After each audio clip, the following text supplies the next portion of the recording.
어, 시작을 LCT라는 것이 뭐냐부터 해야 될 것 같아요. 어, 말 그대로 이제 로지컬, 크리에이티브, 띵킹에 대한 그 첫자를 딴 건데요. 교재 내용상에 이 세 가지가 다 녹아들어 있다고 보면 되겠죠. 그러니까 어떻게 보면 과거 중세 시대까지도 올라가요. 철학적인 것이 발달됐던 그 시기까지도 이 면연하게 그 숨겨져 있는 논리적인 부분이 다 들어간다는 거죠. 로직 또는 논리라고 하는 것이 뭐 어렵게 생각하지 마시고 수학에서 논리라고 하는 것에 처음 생각해야 되는 거는 아마 면역적인 것, 균합적인 것 그런 거죠. A면은 B다, B면 C다 그렇게 하는 거를 면역이라고 그러고요. 그냥 특성이 좀 비슷해 보이는 여러 그 물건이라든가 이런 걸 이제 나눠놓고 공통되거나 서로 상반되거나 하는 것이 뭐냐 이런 거를 우리 균합법이라고 그러고 아마 수업 내용으로는 수학적 균합법이라는 게 굉장히 여러분들에게 익숙할 것 같아요. 그러니까 뭐 첫 단계 뭐 시작일 때 뭐 우리 이제 표현하자면 n이 0일 때 다음과 같다. 그럼 1일 때, 2일 때, 3일 때 이렇게 하는 게 이제 n이 이제 특정한 k일 때와 k 플러스 1일 때도 이렇다면 하면서 뭐 증명을 해나가잖아요. 그럼 모든 경우에 다 맞겠네? 라고 하는 그런 식의 수학적 균합법이 아마 논리의 대표적인 걸 겁니다. 창의성이라고 표현한 크리에이티브에 대해서는 이거는 좀 포함된 게 되게 많아요. 그러니까 저희가 이제 영재를 파악할 때 이제 창의성이 높다라고 표현을 하는데, 협의의 의미로 창의성도 있을 수 있지만 광의의 창의성은 굉장히 복잡한 게 들어있거든요. 저희가 보면 이가 영재다 또는 뛰어나다라고 하는 게 그걸 도대체 뭘로 보면 되느냐라고 하는 건데, 이게 이제 마치 이렇게 보시면 돼요. 어떤 아이가 그럼 창의성이 있는 아이냐. 남과 조금 달라야 되죠. 우리가 그걸 독창적이라고 표현을 하는데, 얘는 뭐 답을 주거나 설명하는 방식이 꽤 다른데? 라는, 뭔가 다르다라는 게 있어야 되는데, 또는 이제 거기다 더해져서, 유창하다. 그러니까, 유창하다는 게 뭐냐면, 뭔지 난 몰라. 답은 근데 이거야. 그 유창하다고 보기 힘들죠. 그러니까 굉장히 그 설명을 잘한다 이렇게 보면 될 것 같네요. 그 다음에 유연하다. 뭐 그 적용하는 같은 원리를 적용할 수 있는 것이 되게 많거든요. 그러니까 일상생활에도 적용을 하고 그다음에 상황이 바뀌어진 경우에도 적용을 하고 할 수 있느냐 없느냐 이런 거 그러니까 어떻게 보면 유연성의 문제겠죠. 사실 제일 이게 유연성이라는 게 수학을 하는 사람들에서 어려운 부분의 하나예요. 왜냐하면 왜 어디다 사용되는지도 모르면서 수학 공식을 외우거든요. 세 번째는 이제 thinking이라고 생각을 하는 거라고 하겠죠. 많은 사람이 도대체 생각을 한다는 것이 뭐냐라는 게 있어요. 그런데 이제 이렇게 생각하시면 돼요. 문제를 풀어가는 방법은 뭐 여러 가지일 수가 있어요. 근데 생각이라고 하는 거는 내가 생각을 했다는 뜻이에요. 그러니까 남이 시킨 거를 그대로 따라하는 거. 그것도 아주 낮은 단계이긴 하지만 생각의 또는 학습의 단계이긴 한데 자기만의 방식으로 생각을 할 수 있어야 된다는 거죠. 그러니까 본인 마음대로 풀어나갈 수 있어야 된다는 거예요. 이건 문제는 꼭 이런 방식으로 풀어야 돼. 그런 정답은 없어요. 그래서 문제가 이런 L, C, T의 관점에서 설계되어 있어야 되고 문제를 가리키고 학습을 하는 과정에서도 이 세 가지 정신이 녹아 있어야만 된다라고 하는 것을 우선 전제로 하고 싶습니다. 저희가 이제 대상을 자꾸 영재 하는 거에 좀 거북하게 생각하실 수 있을지 모르지만 저는 뭐 대한민국 어린 아이의 뭐 많이 잡으면 80% 이상이 영재 성향이 있다고 저는 판단을 해요.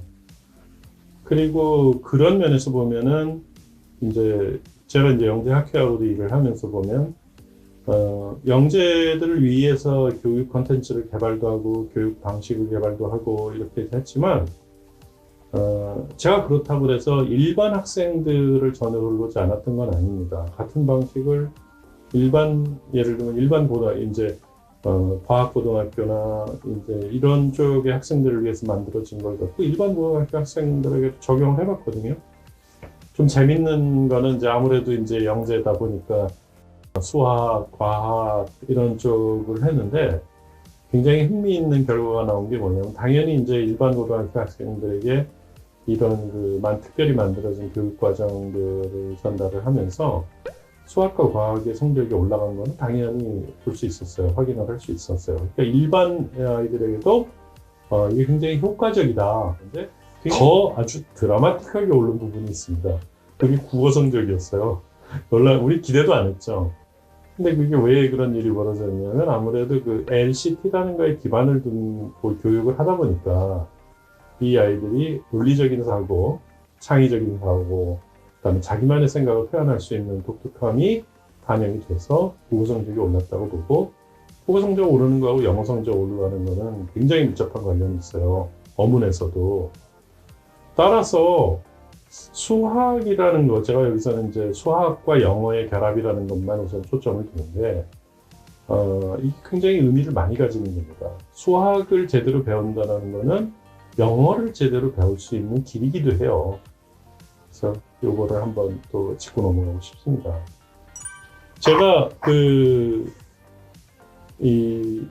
다음 말씀드리고 싶은 사항은 수학을 왜 영어로 그러면 교육을 시키면 도움이 되거나 더 이점이 있다고 보는가. 많은 사람들이 질문하거든요. 영어는 영어고 수학은 수학이지 라고 그래요. 근데 그거는 아마 수학이라는 게 발전되어 역사를 조금 볼 필요가 있어요. 저는 아랍에서의 그 수학이 그리스까지 전해지고 이렇게 됐던 것이 현재 유럽에서부터 시작되고 있는 수학의 아마 역사적인 근간이 될 거라고 보고 있어요. 그러다 보면 그들이 수학이라는 거를 얘기하는 그거의 표현 방법하고 관련이 있습니다. 표현이라는 게 뭐냐면 저희는 지금 영어라는 거에 초점을 두니까 영어식 표현이라고 하는 것을 한번 생각해 보셔야 돼요. 언어 구조를 다루게 되는 거죠. 영어로 수학을 표현하게 되면 제일 먼저 나오는 게 동사예요. 그러니까 무엇을 하라라고 우리는 한글로 하면 설명을 하잖아요. 근데 우리는 어떻게 해요? 무엇을 해라 라고 하잖아요. 근데 영어식 표현은 동사가 먼저 나오니까 우리 사칙 연산에 덧셈, 뺄셈, 더해라, 곱해라 이런 게 먼저 나오는 거예요, 동사가. 근데 우리는 일에다가 이를 더하면 이렇게 해. 그래서 더한다는 게 훨씬 뒤에 나와요. 그러니까 사실은 무엇을 해야 될지 몰라요. 근데 영어식의 표현, 그다음에 영어로 수학을 배우게 되면 더하는 거구나. 근데 무엇을 더하지? 이런 식으로 나가는 거예요. 이게 논리적인 거에서는 굉장히 의미를 많이 갖습니다.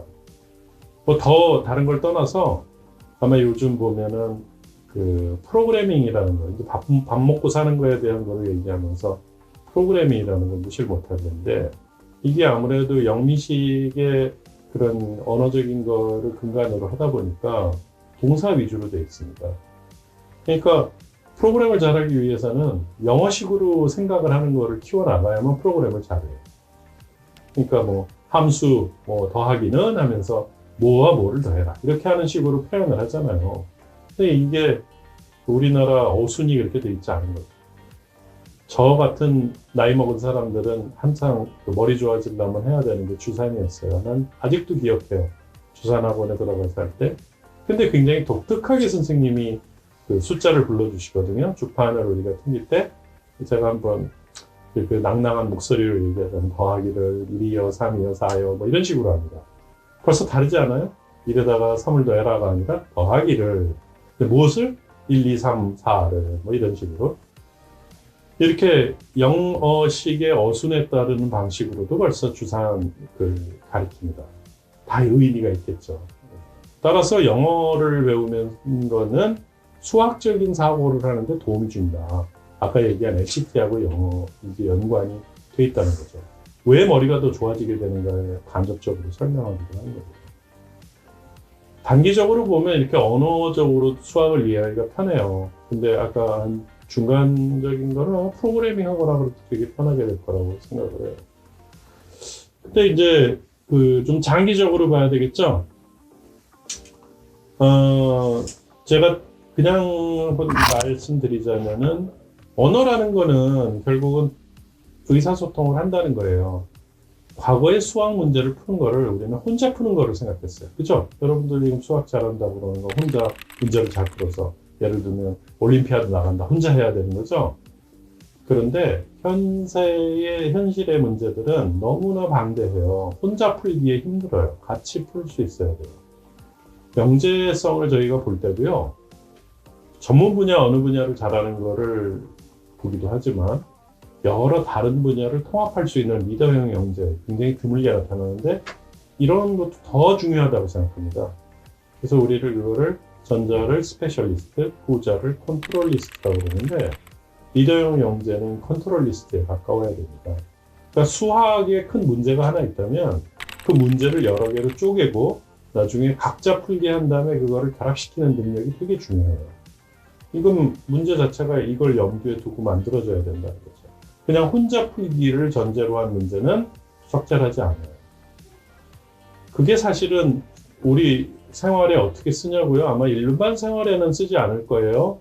그러나 아까 그 프로그래밍 얘기했죠. 근데 더더욱 여러분 요즘은 날씨나 주가를 예측하거나 저 자신 같으면은 제가 있는 학교에서는 에너지 그러니까 발전량 예측 뭐 이런 걸 합니다. 풍력 발전이 한 20여 기가 막 돌아오고 있는 그런 윈드밀 팜에서의 전력량 이거 바람에 따라서 너무나 달라지기 때문에 예측이 되게 힘든 건데 그런 거 예측도 하거든요. 그러면 실질적으로 저희가 좀 장기적으로 봤을 때 되게 이제 슈퍼컴퓨터라는 뭐 들어보셨는지 모르지만 날씨 예측하고 할 때 사용되잖아요. 거기 핵심이 뭔지 아세요? 우리는 표현을 벡터라이제이션이라고 하는데 문제를 잘게 쪼개는 거예요. 그래가지고 여러 개의 컴퓨터, 그걸 또 우리가 그리드 컴퓨팅이라고 그러는데 각각 한 컴퓨터가 풀어야 될 거를 64개의 컴퓨터로 나눠서 풀면 엄청나게 빨라지겠죠. 그리고 그걸 합쳐요. 일반 문제를 풀 때도 별거 아닌 작은 수학 문제를 풀 때도 문제를 나누고 같이 풀고 결합할 수 있는 거를 배워야 됩니다. 그러면 문제가 아예 그렇게 나와 있어야 되죠. LCT에 기반을 뒀다는 문제는 다 이런 식으로 구성이 되어 있어야 되는 거예요. 혼자 푸는 게 아니라는 거죠. 자, 그럼 좀 더 크게 볼까요? 장기적으로 아이가 문제를 풀 때 저희 이제 중학교 막 올라간 아이만 하더라도 벌써 영어로 대화를 유창하게 하면서 다른 아이들과 게임할 때도 같이 그걸 하는데 꼭 한국인뿐만이 아니라 같은 문제를 풀 때도 대화를 해야 되고 의사소통을 해야 되겠죠. 당연히 영어라는 거를 전제로 한다는 게 의미를 많이 가지겠죠. 그런데 이제 그것이 혼자 하는 게 아니라 같이 해야 되는 거고, 이제 좀 더 이게 능력을 더 크게 된다면은 이제 서로 자기가 잘하는 영역을 갖고서 문제를 풀거나, 우리는 이제 두 가지로 표현을 해요. 경쟁적으로 풀거나 협동적으로 푼다. 이렇게 문제를, 동일한 문제를 경쟁적으로 풀어서 서로 다른 방법에 누가 먼저 빨리 푸느냐, 더 설명력 있게 푸느냐라는 거를 컴피터티브 러닝이라고 그러고요. 큰 문제를 자기 영역별로 쪼개가지고 푸는 거를 디스트리뷰티드 프로블럼 솔빙이라고 표현을 합니다. 실제로 이런 환경에서의 아이가 살아남기 위해서는 영어로 수학을 배운다는 건 거의 필수적인 거에 가까워요. 제가 그래서 흔히 얘기 드리는 게 이제 저희 조각으로 그림만 퍼즐 얘기 많이 합니다. 뭐 1000피스, 2000피스. 제가 이제 저희 집안 얘기를 합니다. 저희 딸아이하고 같이 문제를 풀 때 두 사람이 푸는 방식이 너무 달라요. 우리 그 딸아이는 색깔에 되게 민감하거든요. 그러다 보니까 이제 그 영재 쪽에서도 이제 그런 쪽으로 이제 올라가서 이제 지금은 자기 사업체를 하고 있지만은 저는 형태에 되게 강해요. 그러니까 퍼즐을 맞추는데 우리 둘이 그냥 서로 호환적으로 맞춰주는 거죠. 그러니까 저는 모양으로 봐서 이게 딱 들어가는 게 뭐다라는 건데 우리 딸아이는 색깔별로 거기가 있어야 될 걸 하거든요. 그러니까 전체 그림판에서 이 색깔이 있어야 될 곳에다가 그걸 모아놓으면 저는 그 전체 문제 2000피스짜리 문제도 저한테는 그냥 100조각짜리 문제로 줄어들어요. 왜냐하면 아이가 색깔별로 해서 구별을 이미 해줬거든요. 그래서 제가 2000개를 보고 푸는 게 아니라 어떤 특정 영역에서 100개 정도에 해당되는 것만 하니까 굉장히 손쉽게 저는 풀어나가죠. 그러면 이게 협업이에요. 그래서 저희가 손쉽게 퍼즐 문제를 해결하는 겁니다. 이것이 우리가 이 장기적으로 볼 때 수학을 영어로 해야만 되는 것 중에 하나예요.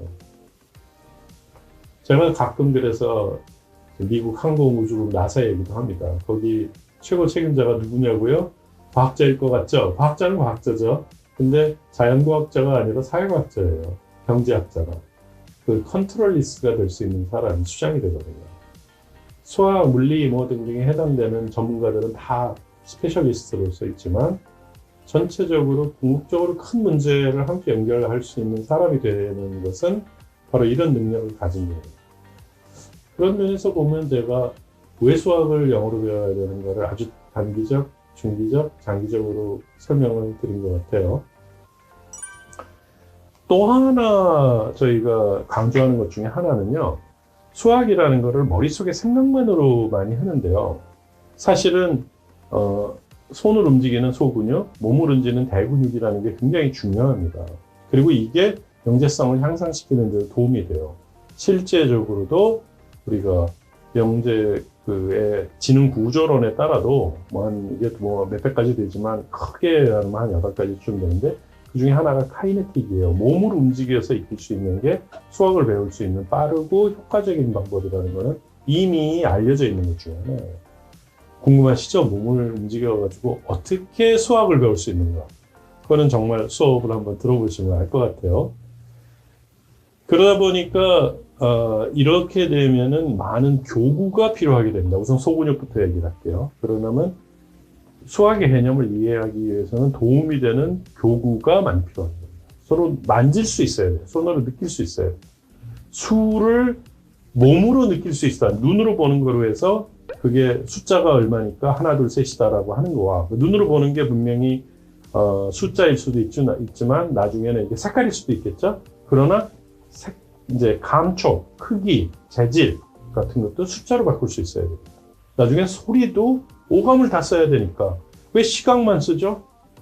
이 청각, 촉각에서도 숫자를 느낄 수 있어요. 숫자를 느낀다라는 표현을 쓰니까 이상하지만 악보가 우리가 흔히 듣는다고 하는 악보가 숫자예요. 사실은. 그러면 청각장애인은 사실 숫자만으로도 음악을 느낄 수 있게 하도록 저희가 도와주거든요. 그리고 그거는 또한 떨림이기도 해요.